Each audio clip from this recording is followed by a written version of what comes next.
Kale tubaniriza ku S2 Media Uganda abatulaba amanya bampisa MC Western, and of course you know I'm here to let you know about what's going on exactly in the entertainment industry, social media, kibaddewo mu ggwanga olunaku olwaleero, what happened yesterday. Yeah, ate nga olunaku olwaleero on set nina gwe mbaleetedde musajja wa kabi nnyo. You know, in Uganda we've had so many vocalists in the years before, the likes of Moze Radio and other so many vocalists. Babadde bangi. Naye kati nowadays ono gwe mbaleetedde is the updated vocalist. We can say that he is the updated version, the latest version. Beba vocalist betulinawo kati mu ggwanga abasinga abaana bayimba omukwano.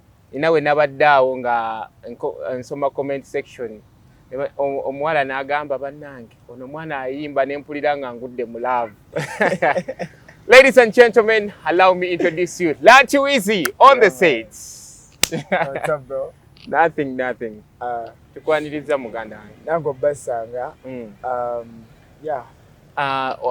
Buzaako abatulaba ku S2 Media. Je lyandiba eddalu nze ne wonsibula ndabanga gwoyita gujjudde eno gobola kubimba eno buno buwomi bwakinywa. Oyina akayimba kano ke wayimba, njaga soko tukubiremu ku line. Waliwo akayimba kano we wagambira muno sisuubira nti waliba. Yeah, man. Sisuubira nti walibaayo olunaku oluliba onkwegane mu bulamu ekyokukuula bannakifuna nga kirabo omukwano gwo gunneetimbe mu bulago. Buno buwomi bwakinyeba mu nnyama. Yo, well, if you don't know, this is your boy Laty Wizy aka Laty Wizy. Yeah, man. Man from Busoga. Yeah, man. Ovaidinda. Vaidinda baba. Babuuza batya mu Lusoga? Mukoba mtya Kodeyo bakagwa anizo omwana waimwe Laty Wizy aka original. Oba muzzukulu wange nno. Really? Bagamba nti nno Abanyoro abasibe bazaala Abasoga kituufu? By the way, because like it was Bunyoro, Busoga and stuff. It was Buganda King. It was Bunyoro Kitara. So you got Buganda Nevako. So nego, yeah, true. Siyole mujina Basoga mbuna Abasoga bava edda yali Bunyoro then nezaala bana abalala. Of course tujirina. Sure. Nawe mwina isi wa Abasoga? Yeah, of course. Mbadde manyi fefe kaba kimanyi. Waffe eyo nze manyi nze ndi Munyoro. Veyo sedi Hoima. Kati tubeera ne theories. Abagamba waayo omanyi Bunyoro yali nene nezaala simanyi munaavaako n'agenda e Buganda n'akola Buganda, kati Abasoga nabo bava mu Bunyoro. Kyobulaba, by the way, words ebigambo ebimu mu Lusoga bifaanagana eby'Olunyoro. Yeah, exactly. Katolaba lwakuba ebintu bya history bye nali sibitegeera bulungi, but olaba tuva mu gunje bayita Simanyantu, speaking people. Bantu. The Bantu. Kati our Bantu ogenda olaba nga like we have similarities. Tino ruba Luganda. Mulimu ebigambo ng'owulira nti omuntu waba ayogedde Olunyoro nti kale waliwo by'osobola otegeera nti ayogedde kino lwakuba waayogera ennyo nnyo obula. Anyways, Laty Wizy tukwaniriza ku seeti yaffe. Oba kati tutandikire wa musajja wange. Oba kati ebintu bannange otuvuga speed. Waliwo Oluyimba nabadde nga sina tetunaba kudda ku seeti wano tubadde nnyumya mbadde na abawala bendi nabo. I found them listening to that song. Okay. Oluyimba luno olupya ate nga oluyimba luno oluyimba no one baluyita batya no one nobody. Babaluyisa ssebo. No one nobody. Yeah. Nasanze nabadde omanyi nze mbeera nnyo mu campuses nabadde mu hostel emu nesinkana abawala nga bali mukuuliza oluyimba olwo. Bagamba nno nyini luyimba olwo yaluyimba nno kati ngenda kubeera naye within like 2 hours. Ne bagamba okakasa mbwe. Gamba bagamba oba omulabye. Mugambe tumwagala nnyo mwana atukubira. Let's talk about this song. Okay. We've had so many sagas about this song. Oluyimba nga bagamba nti nno Laty Wizy kuba waliwo abalukozeemu twalabye Ava Peace. Okay. Ne akanakawala bakayita batya Joey Landa. Yes. And netulaba abamu ne bagamba simanyi Shiba. What's the logic behind this song? Oluyimba lulwo oba lwaba ava piece? A lot has been going on, by the way. Like it's been a series of a week that is really rough for me and the entire industry. Oluyimba okuddako ku genesis of the stuff. Like the song was originally mine. Sure. Because the original voice was actually mine. Like so we work with 3 people. Me, I'm a writer, and the other guy is also a writer, but he doesn't have a voice. You understand? And then we have a producer. It's called Big Devi. So twaliao, and we decided to make a group of 3 because me, I wouldn't want the world to applaud me nga writer. Although I am one. Zenjagala abantu bandabe nga ki ng'omuyimbi. So wenfuna ono guy nengamba omanyi lwaki kye tuba tukola. By the way, yaleta n'ekirowoozo. No, producer yaleta ekirowoozo n'agamba twegatte tukolenga demos tuzitunze nga abayimbi so that we share the money. You get? Producer ani? Abamuyita Big Devi. So tutandika okukola nga business ekola ki? Ebera successful. Tutandika otunze ennyimba, but there are songs nga nze we tuba tuzikoze zino ngamba zino tetuzikwatako. Nogamba zino ngenda zituulamu. Zage nezikola ki? Ozituulamu. So after doing this song No One, so I pay for the video, I pay for literally everything, the location and stuff. Cut these guys ababiri bampita behind my back. Bagenda batunda oluyimba. Sure, balutunanga without my consent. Era nabuuza nnyo nga mbuuza man, what is going on? Kati nga ndaba, have you ever been with friends? Nga you feel like there's something going on. Nenga gwe tokitegeera. Paka finally when nachitegeera until the song was sold to some people. Kati like on basoka nze oluyimba we balugenda ne balutunda. Balutunza Jeff Chiwa. Yes. Balutunza Jeff. Balutunza nesente bazogera. I won't mention the money ze bazogera. Kati nze I find out nengamba bachali bange bampise mabega. Kati obutagala because it hurt me so much. Okulaba nti ate kati bachali bange ebikibe bakoze. Atenga wali bagambye oyagala ddufu. Webale nnyo but nze ng'omuntu ataleetawo kajagalalo because of course nali nsobola oleetawo goni nengamba nange kanugera oluyimba lwange bikibe nene ngamba why like I still have my head nkyalina a long way to go so I can make as many songs as possible. This is just one song nendo esonyiwa so kadate mandi yao on top of the drama that was there another drama added on ngendo wulira nti ate ne side ya Shiba naye bamuguziza the right like onogoni the guy who writes with me naye yayita eri n'atunzani Dirisa. Oh my God. Kati oli yatunda oluyimba lumu n'aluguza abantu babiri. Ewa Jeff balutunda aba babiri kati omu n'avaako Dirisa omu yavaako n'aluguza Shiba because Dirisa was giving a bigger bid. You get the point. Kati bonna bagenda mu studio ne bakola oluyimba lumu nga tebamanyi mbo yaluguzizza exactly. Chiwa nene wajirisi webale nnyo kati bivaayo bitya cause ebintu bino biblastinga bitya biblastinga nti buli yafuna demo yagifunira mu dobozi lyange kuba gwe bwe mubeera nga mumaze okwanika oluyimba gwa voicinga exactly osegeera kati oli yafuna oluyimba kati ate oli nga mpita nga ngamba you know what Devi nga mpita nga ngamba mwana Laty jangu mbakingirako mu luyimba nga ngendayo nsanga ba ava be bakola oluyimba ate bagenda ku backing oluyimba olwo ate nze nabivaako ne ngamba omanyize man I'm one person who has literally been doing a lot of things for my friends but for them to go up there nenze nga sifunamu. Yes, so literally I've been having a good heart for like people who don't actually have the same for me. Kati nze nga nabivaako ngamba ebyo nembima amazzi. Kati ngendayo Oluyimba, I direct the song, nga nteekamuko backups muwe bityo. Kati wayitawo akabanga nabivaako nze nga mmanyi Oluyimba ki bali balutwala dda bajja lufulumya. Nga omanyi nti omuntu waba aguza Oluyimba tosobola musalirawo olunaku lwagenda dduta asobola okuluta omwaka ogujja. Nze nina ennyimba ze nakola nga I have demos of songs that I did 3 years ago nga sinnaduta. Nera wenduta it feels new because you've never listened to it.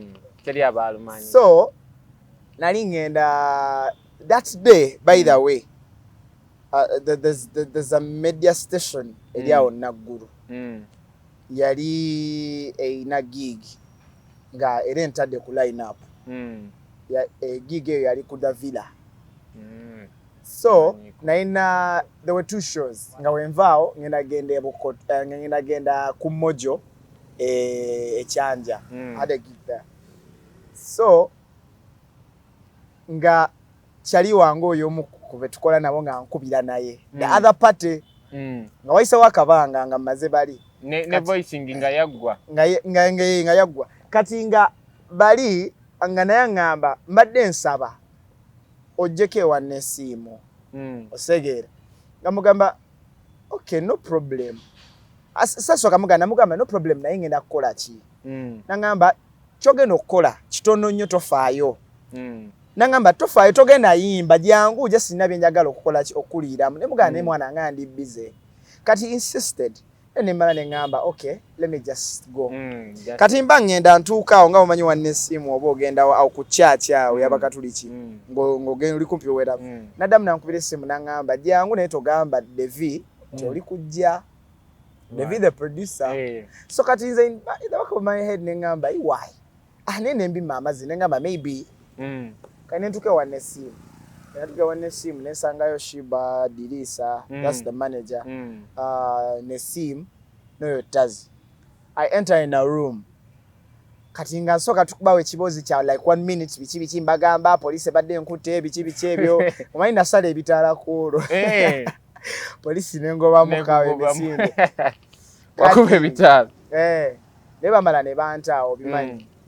Kati mala mugamba mwana njagala kwangwa mangu like kiki kyengenda okukola nga gaya ngamba ogenda kumbakingirako nga mugamba ngenda backinga ki nga mugamba okay naye twanguwe. So they simply plays the song nga it's the same song. Voice ngerimu yiyo osege it's the same song naye nga in Shiba's what in Shiba's voice. Kati ngamba mogera to backing. Kati I was in a dilemma of like nasisobola kera kumacha nzize wali Shiba oba Dirisa mugambe luno Oluyimba nga balukola because I don't have any business with them. Ono chali wange yampisa ate sobola kulyamu chali wange ki lukwe ate nga ne chali wange so amugamba mwana luno Oluyimba ate wagwa. Kati nze nendowooza maybe bateeseganyiza n'oli ne bali maybe bakitadde bali oba bano osegeera. So kati ne ngamba let me just do this nkole ki kiveewo. We stand and back the song. Kati mba nfuluma I wasn't even gonna be paid. Naye mba nfuluma ngamba Shiba mugamba man I love your music like mbadde nga kusomero nga man because she's a legend. Trust me, like everybody loves her and she has nice music. Like anybody would want to get maybe a selfie or maybe a clip with her. Kati nga mugamba mbadde nsaba kunfunira kukwata muka video nawe. Kati nga ngamba Laty, yeah it's okay naye obuzibu when otunakwata ka video people will notice that I'm around. Ate nga sinaba ku disclosing anti no nakomyewo mu ggwanga. Because at the end of the day, if I post that video, of course they will know that Shiba is in the country. Kaine ngamba okay. Kaine nfuluma ne ngenda.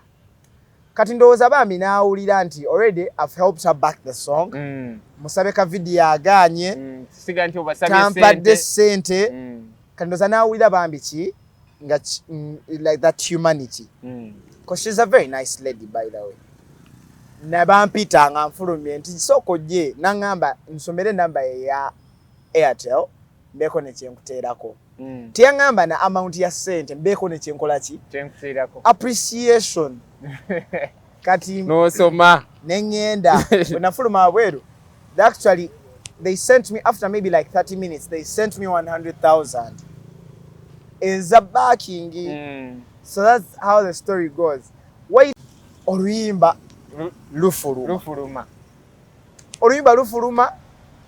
mba ndi awo amasimu gankubira onankubira dirisa ankubira owashiba onankubira noli ankubira ate like bona bafulumiza kumu like omu yata like now some few days no mlanata kati Shiba's song terunafuluma lulyo lwabali lwasoko fuluma luno lwabano lwasoko fuluma have a piece Shiba has her song in stock lwakwatira video ne Sasha eyo gye bagamba so bali bafulumya ono yali tanafulumya ki lulwe tegeza lukyaliyo mu stock naye Shiba bangamba ati press conference ye yagamba she's gonna release the song because the song is hers. Oh my God, that's the saga behind that. So kati olwo lufuluma lutya kuba olwo nalwo laba lutambula kati olwange nange lwankuba mwana I was shocked.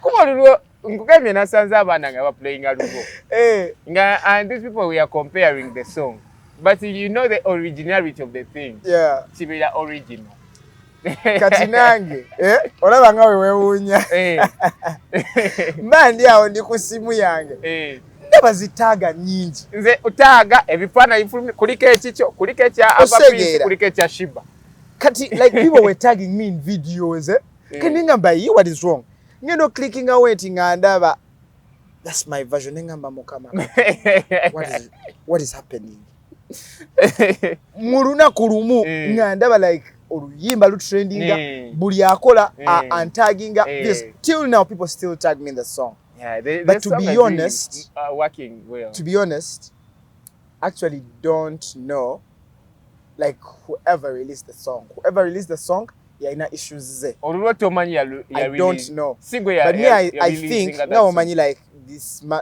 this mafia things in the business nti waliwo abantu abasinga I don't know who siso agamba nti no naye omuntu asobola okubanga like cause nze I was in a saga nga eno side jeni neno side jeni kati anybody could use me as their fighting weapon osege onasobola oluyimba either okulabisa oli oba ono n'aluta okulabisa oli osege kati nze bankozesanga kwekuba you get Laty Wizy nga musajja talina buzibu Laty Wizy gwe mmanyi musajja ali so cool kuba kati ate awo waliwo n'essaga mbuno obimanyi ebibi ono yava eno n'agenda in Africa independent kati ono naye yadda smile they are comparing people that saga man because just me nze it has actually okay sijagamba it has killed my path kubanga nze trust me nze bafani benfunye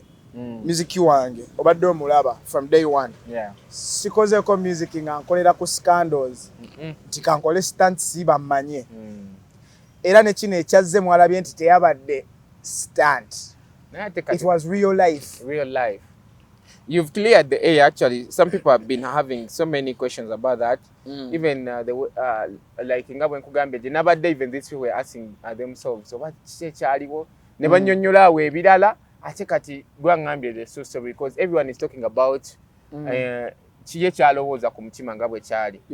Naika stagwe you've cleared the air. So I think the people have gotten to know exactly what happened. Because you are the masterpiece of everything. Where chitandikawo, however much things didn't go ngabo wali ochisobe. Na nze mu scenario ene ekintu kyensinzo laba muwe. It's only one thing. Nti omutima omulungi guno tegulina gwe gwali gusasudde. nina gayi wange nali ndi awo badde okimanyi there's a saying nina gayi wange ayogera ekigambo naye nkitunulamu yagamba mulekerawo okukola ebintu nga mugamba nti kankole Katonda ajja kunsasula kuba Katonda teri gwe yali asasudde ku nsi because God doesn't do refund. Nange nina stories zange nabangi benyambye naye uncle. Stop doing all those things because Katonda ta refundinga. Ebyammwe biba byammwe oli wakuluma abakulumye mujja kweraba mu ggulu and eggulu saawa zino we just tuli bakiyita batya we just estimate nti eggulu gye liri nti Katonda we tunaatuuka yajja tukuba emiga akoze ekibi naye tetumanyi so kubanga obadde okimanyi nti nno omutima omulungi guno okumanya waliwo ebintu ebimwe Katonda nga atulekamu n'agamba weebeereremu kubanga obadde okimanyi nti nno abantu abasinga okulya enguzi mu ggwanga be basinga owangaala tebafa ate be basinga obeera obulungi era ddala abalina omutima omubi tebafa bawangala ate be basinga obba obulungi naye mwabagamba nti bannaaye sente za ggwanga tetuzikwatako mwe basinga okuba embooko bwe basinga osiba nwanirira ggwanga ng'omutima gw'omulungi osegeera kati musajja watu Laty Wizy yaleeta omutima omulungi mu bizinensi kuba emboozi gy'onyumiza ndaba like everything you are doing freely and just willing to help people. Exactly. Like you hope to this side, lady said nabo n'obayamba freely ate nga oluyimba era singa walusanga ng'oluyimba lulwo n'obagamba waayi temujja ddukola lwange oba munsasule. Exactly. Ate ekintu kino abantu kye basinga obutamanya nze man I've been in this industry like kale abantu bankozesa because of my age nti ndi mwana muto ate nze mbadde nga ne bakyali bange nga bo balowooza nti siina kyakukozesa ssente osegere obadde okimanyi nti nno waliwo baddekaawo abantu ne bakuteeka in a situation whereby nga bo bakulaga nti be bakuyamba ne bakuteekamu eyo picture naawe n'ogikkiriza naye ate nga in actual sense gwabayamba because of all those people like ababaddewo abadde mu saga eyo yonna obadde okimanyi nti nno abantu babategedderwa kubanga nze ababadde mu saga even ne bennyini oluyimba okubeera nga because of you singa tewabayamba singa oluyimba kubanga that's why like abantu kale but they chose that song ne balufulumya naye nze nganze mu mutima muli kinnuma whenever I see that song trending my version because buli wenda banga like omanyi a song that omanyi waliwo ennyimba zoolabanga ozaga kale ng'olaba essuubi lyo liri mu luyimba luno whenever I see oluyimba olwo nga lutrendinga but it's not my song nga singa lwali luyimba lwange it could have been a hit because every artist would want a hit in life naye mwana kinnuma so that's why mbasaagala like buli wembeera nga ndaba video y'omuntu I don't repost I don't do what nanyiga n'akantu not interested omanyi bakuleetera when something comes onyiga not interested kati bwelujanga kyokka luyimba lwo man ogamba not interested because I literally cry deep down in my heart I understand to feel like nojjukira mu buli wendaba njukira nti mwana bakyali bange bandyamu olukwe this could have been my hit this could have been my breakthrough. So should we say that the challenges you faced in the industry what are the challenges you faced? Okay, the challenges I faced in the industry is trusting people and trusting people who don't actually want the best for you. Osegera ne bakukozesa because I've done a lot of things for people like even bigger artists then at the end of the day we bakolera ekintu then they dump you because man gwe teweebuuzaako man I don't always say this but man and everybody because everybody knows it man I'm so talented. You are. okwogera kweyo point that you are talented nalabako some days back like few months back nalabako interview ya Maro legend oyo and ne bamubuuza ba artist batano abasinga mu ggwanga nga nogamba 5 top artist bolaba nti no vocalist abasinga actually Laty Wizy walimu yagamba Laty Wizy anengamba banange omusajja nga w'amaanyi olaba legend nga Maro kuba yateeka mu Moze Radio the late Moze Radio naye n'amuteekamu n'ateekamu abo abalala n'ateekako ne Laty Wizy. Not only him, we've had artists like the B2C, Karo Nantongo, ne David Lutalo. Man, a lot of artists applaud me. So wow. How would you feel when those people they give you the flowers like you are super talented? I would say I feel blessed, and cause man, if it's not God, like nobody. Yeah. True. Yeah. So Laty, we've seen you making interviews, seeing Oyogeda about to Vyroota sometime. What's Tumulire, gonna Vyroota bichi. Vyroota.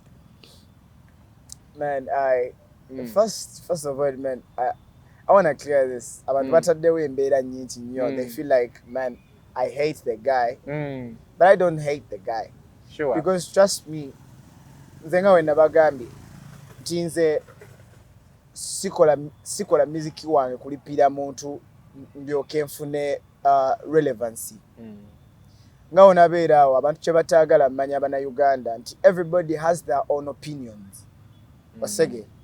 Kyovula banga nti nze wojja n'ombuuza n'ongamba nti bannaaye chips za KFC ziwooma.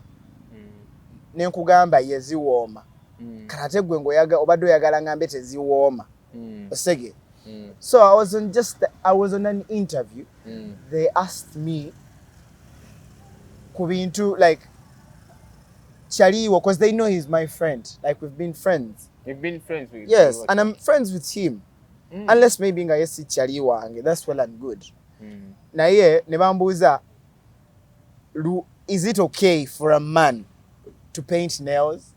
Is it okay for a man to pierce their nose? Is it okay for a man to maybe bleach? It's not okay.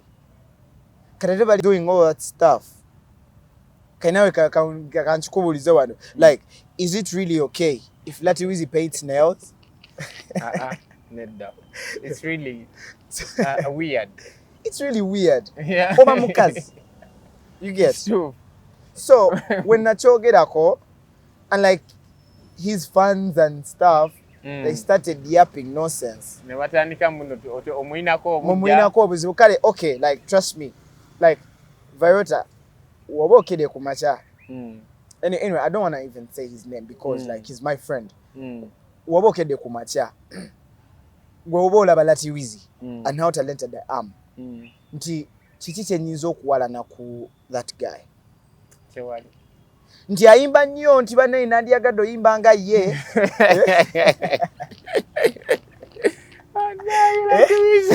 No, I'm asking. Nti bana nti asiga nnyo enjala nange nandiyagado zisiga. No.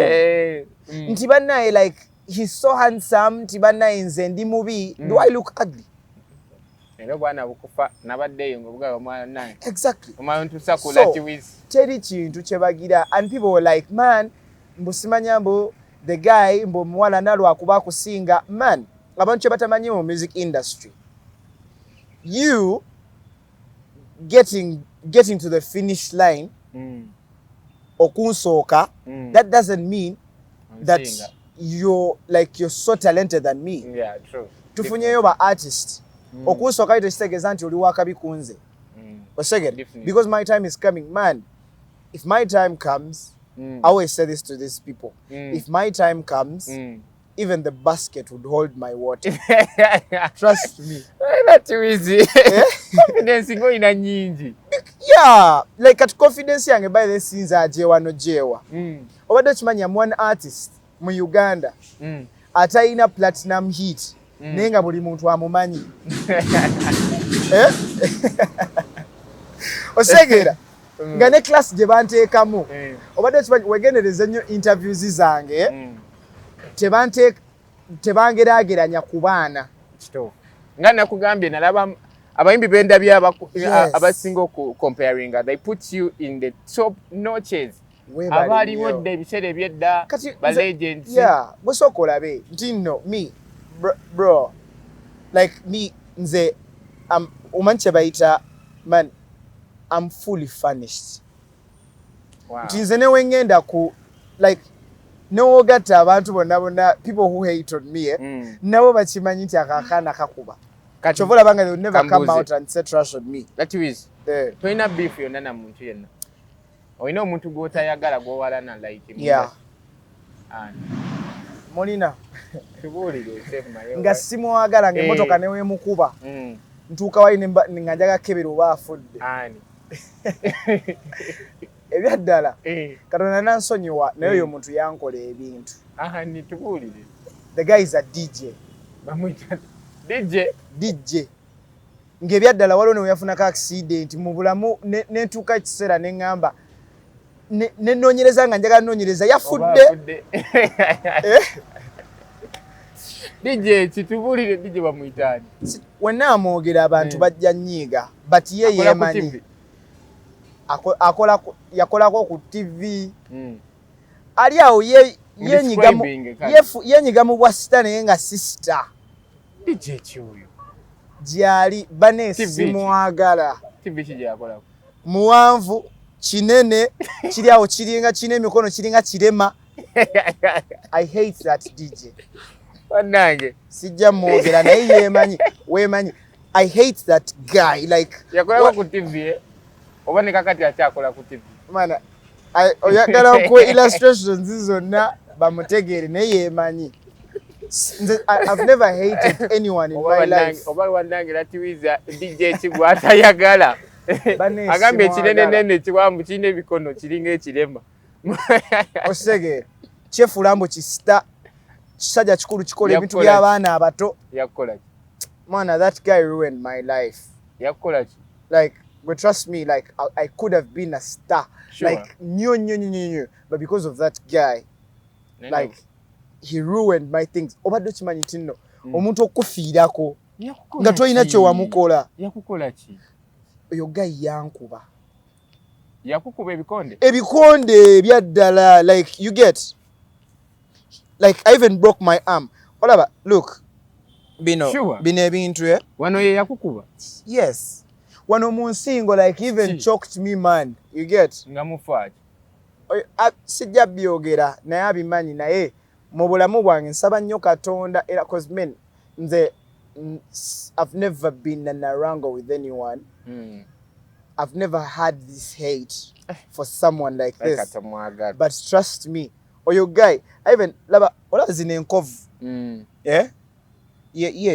there's what we enkovu eri one DJ yakukuba I don't know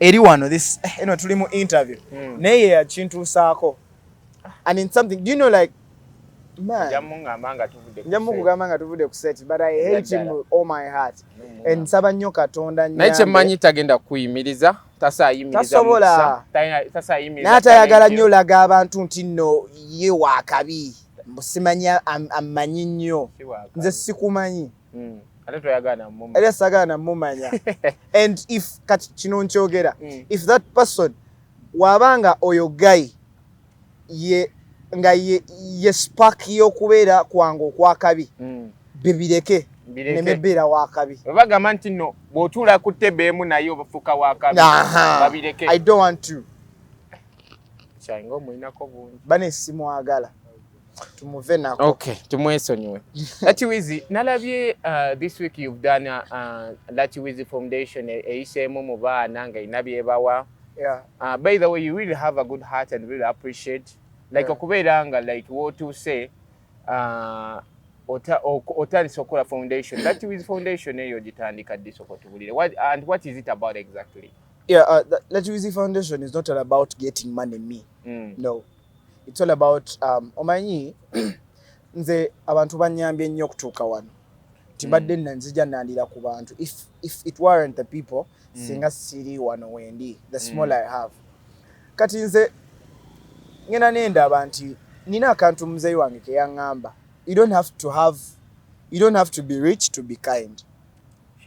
Ntoso okukwata akantu akatono k'olinawo n'okagira kati nze nina shows ze ŋŋendako ne bampayo akasente akatono nkwatawo ka percentage yako ne kateeka mu kabox ne team Laty Wizy ne tusonda obusente bwaffe so ne ŋŋamba nja kukwata abantu abatalina man there are people who don't have just nga tebalina nga ne womuwa just omuti gwa sabuni na munene nga ne womuwa 2,000 wallahi osege agenda kwebaza nnyo mu Kampala waneeno bananga babonabona so kati nze nakera ku macha ne ŋŋamba lwaki sigenda linda mmale kukuba lugogo nze okubaako ne gwe nnyamba because even people like abantu bannyamba nga sina kyembawa by the way naja nanoonya oluyimba lwo naluwuliriza nagira ate trust me like people in the ghetto there know me and they really love my music so nali ndi awo neŋŋamba like what could I do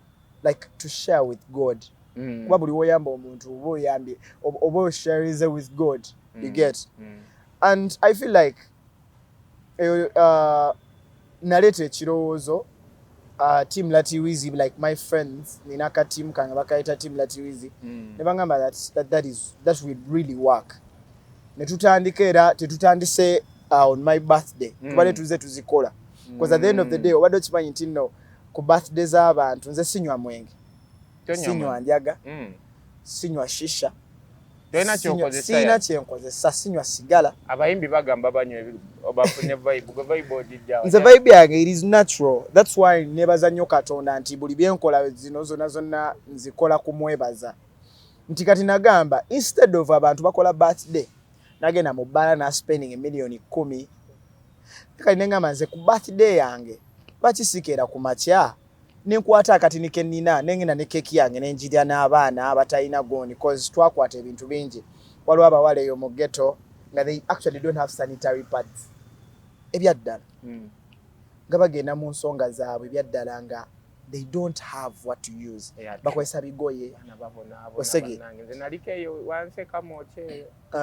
so ne waliwo abantu ng'ebyaddala lunaku lukulu tugeze nga lunaku lwa Idi nenge ebyaddala bagenda lya bijanjalo n'ebijanjalo njogedde bingi kuba ebijanjalo babya sente nga bagenda lya mukene nga gena agule mukene wa 2 oba wa 10 ne balya n'akawunga nga waliwo abantu ebyaddala nga ositegeera kati nze abantu we but I feel like okuba kwasaganyizaako tekina kye kinzijako you get ale nokola ebintu ebyo tewetaaga $1,010,000 just otandika n'akatono as long as goso okubeera nga weeyimirizaawo ate nze sigaba nti lwakuba ndi mugagga nzolaba newenkwata nze am this one person newemba nina emitwalo egi mba njagala mpeeko bakyali banga buli omu muweeko 2 so that's it era foundation yaffe weeri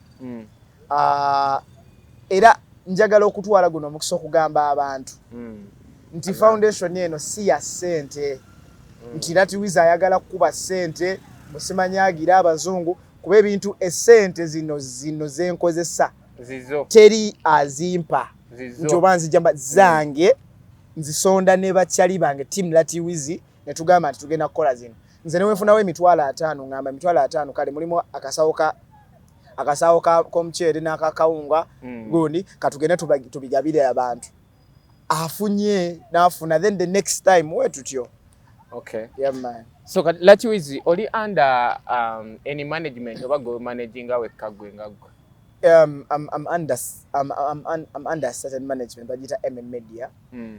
Nanyino wayi bamuyita Mickey. DJ Mickey Minds.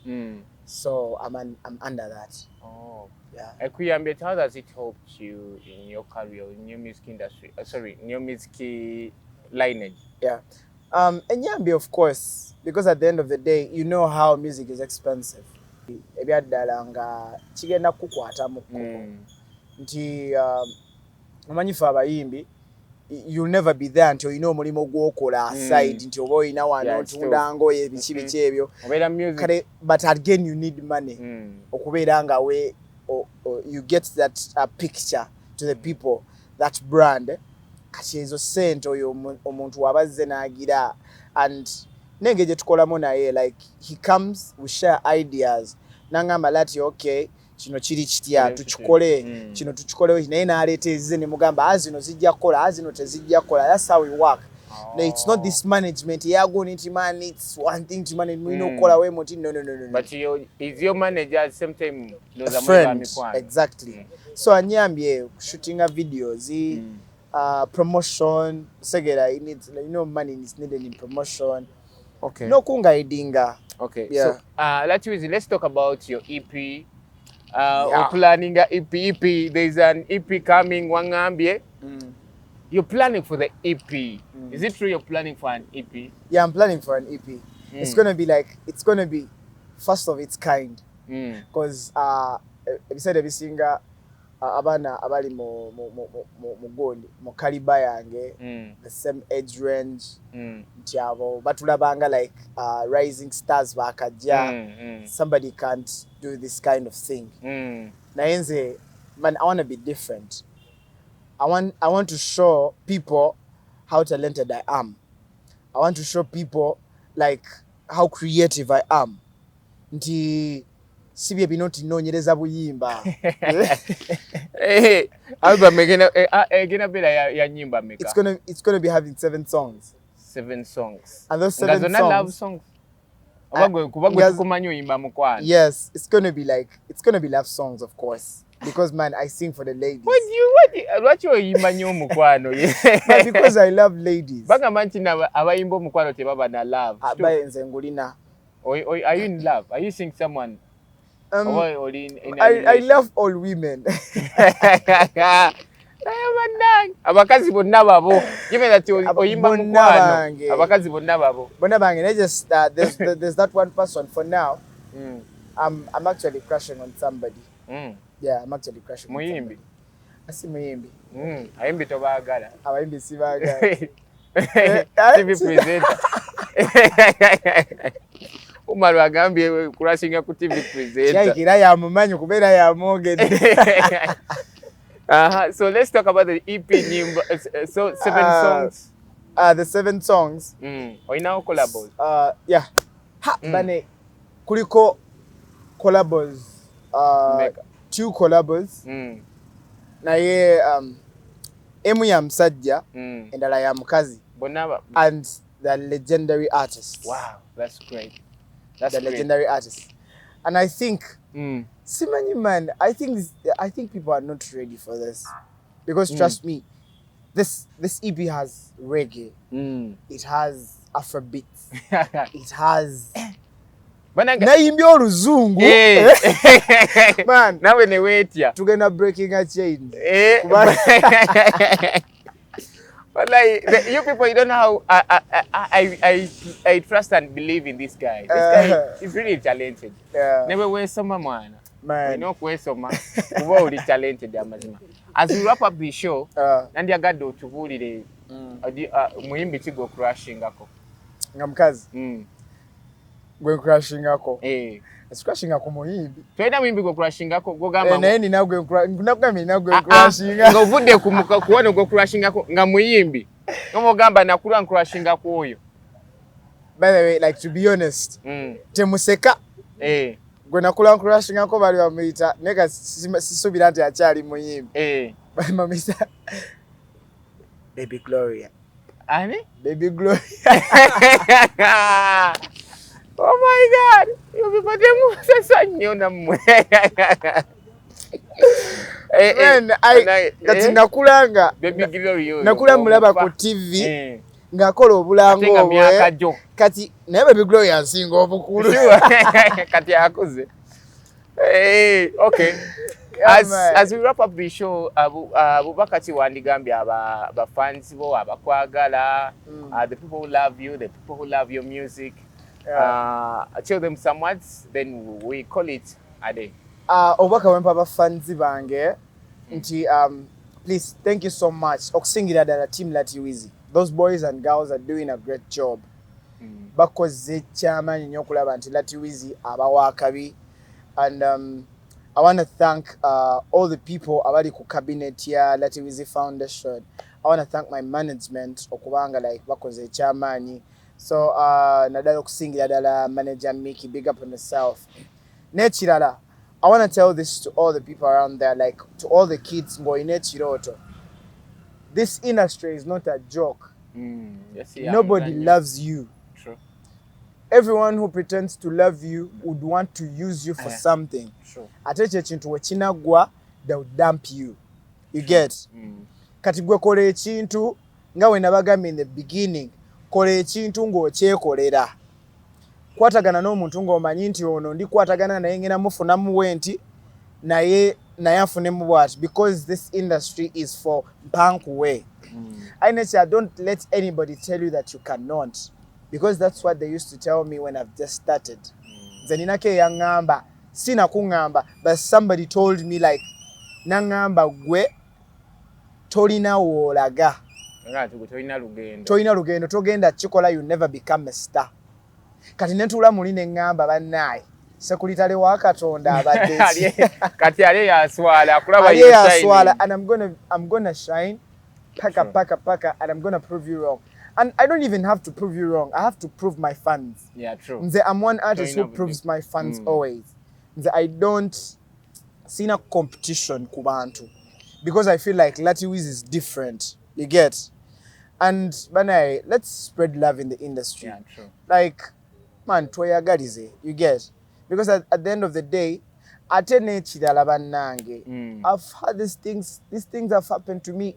That's why like all those song sagas are there. Banai, stop trusting people. Omuntu ne wabanga ola ne waba muganda wasokulyamu olukwe. Nze bandiddemu olukwe for like lwakubanga man, I applaud myself. Nze nemezaamu.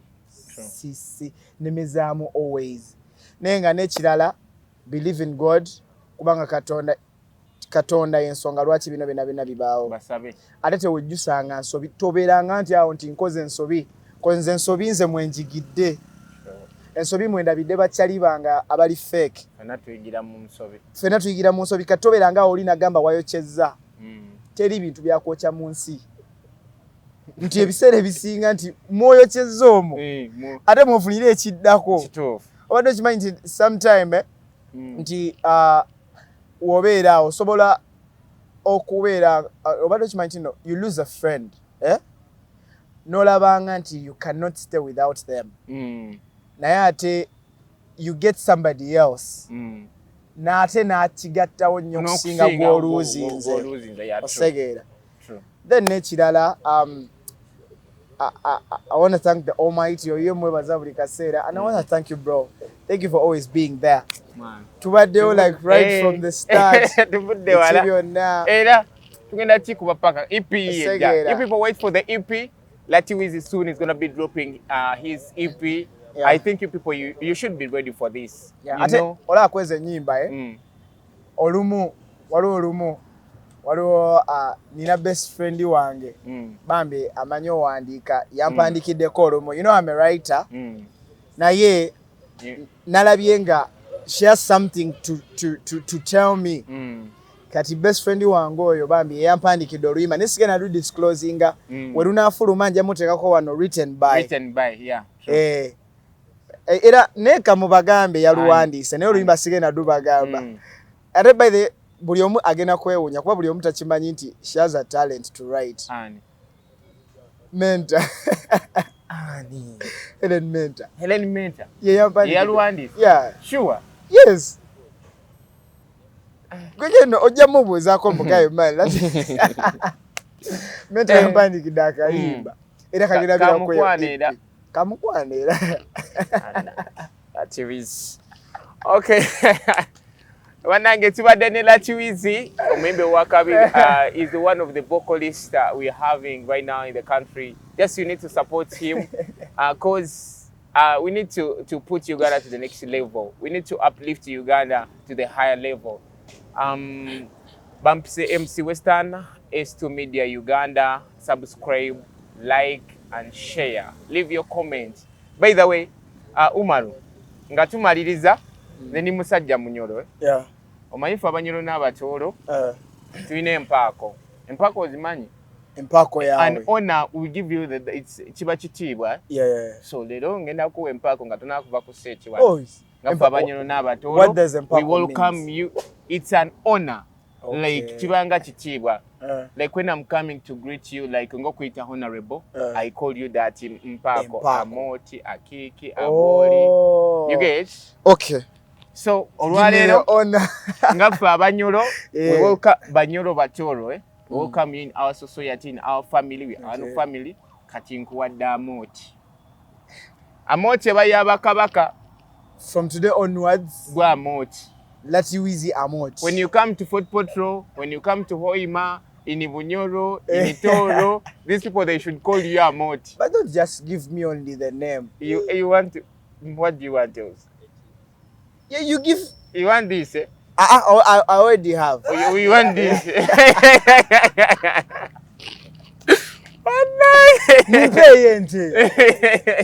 Many people from the West, by the way, someone told me to give me a cow. And those people, katimana ya abantu bomu West bannange. Okimanyi gaya yugeranga sagana ngina kuwente. Najikuwa.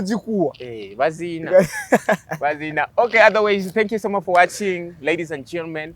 We meet again, same place. Wish you a blessed time. Yeah, man.